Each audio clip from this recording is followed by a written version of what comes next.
हा। श्री हनुमान जी महाराज ने कहा, तीसरी भक्ति का परिचय दिया, सूर्य भगवान को गुरुदेव बनाकर। हनुमान जी के गुरु कौन है? सूर्य भगवान। लेकिन गुरुजी भी अद्भुत बनाए इन्होंने, भगवान संकट मोचन। लेकिन बचपन में सूर्य को निगल गए। बाद में जब बड़े भये तो सोचा गुरु बनाए, किसको बनाए? बोले सूर्यदेव को ही बनाओ। तो जब सूर्यदेव के सामने हनुमान जी पहुंचे तो कहा, महाराज हमको आपका चेला बनना है, आप हमारे गुरुजी बन जाओ। सूर्य भगवान ने आंखें फाड़ फाड़ के देखा कि देखा लग रहा है, कभी देखा है इसको। अरे याद आ गया, जो नाश्ते में ही हमको खा गए थे, ये वही है।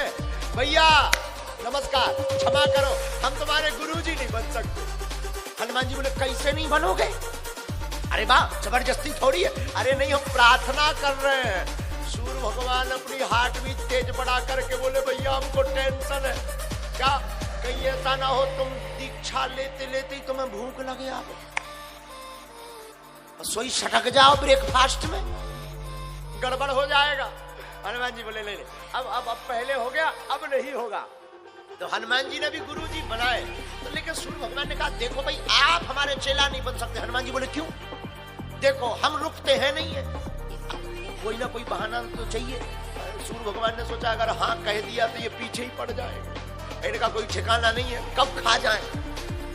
तो वो देखो भाई, गुरु ऐसा होना चाहिए जो एक जगह टिके, चेला सामने रहे तब तो पढ़ पाएगा। हनुमान जी बोले, कोई दिक्कत नहीं, तुम चलो हम भी चलेंगे। चलते चलते दीक्षा हो गई, शिक्षा दीक्षा चलते चलते। सूर्य भगवान ने कहा, वाह चलेंगे सो तो ठीक है, लेकिन शिष्य को सामने होना चाहिए। अब तो मुश्किल है, क्योंकि अब हम चलेंगे तो तुम या तो पीछे रहोगे या बगल में, पर शिष्य सामने होना चाहिए, सन्मुख। हनुमान जी बोले, वो भी कोई टेंशन नहीं, आप सीधे चलना, हम उल्टे चलेंगे। सूर्य भगवान बोले, बताओ दीक्षा लेते ही उल्टे ही चलोगे? दीक्षा लेने के बाद ही उल्टे चलोगे? हनुमान जी बोले, दिखाई पड़ने में जरूर उल्टे हैं, पर जगत के लिए दिखाई पड़ने में उल्टे हैं। और बात भी बहुत अच्छी है हनुमान जी की, हमें इससे बहुत अच्छी याद आती है और कई बार हम बोलते भी है। आप कभी अनुभव करना, जब माताएं छोटे बच्चे को चलना सिखाती हैं तो माताएं तो उल्टी चलती हैं, पर बच्चा सीधा चलना सीख जाता है।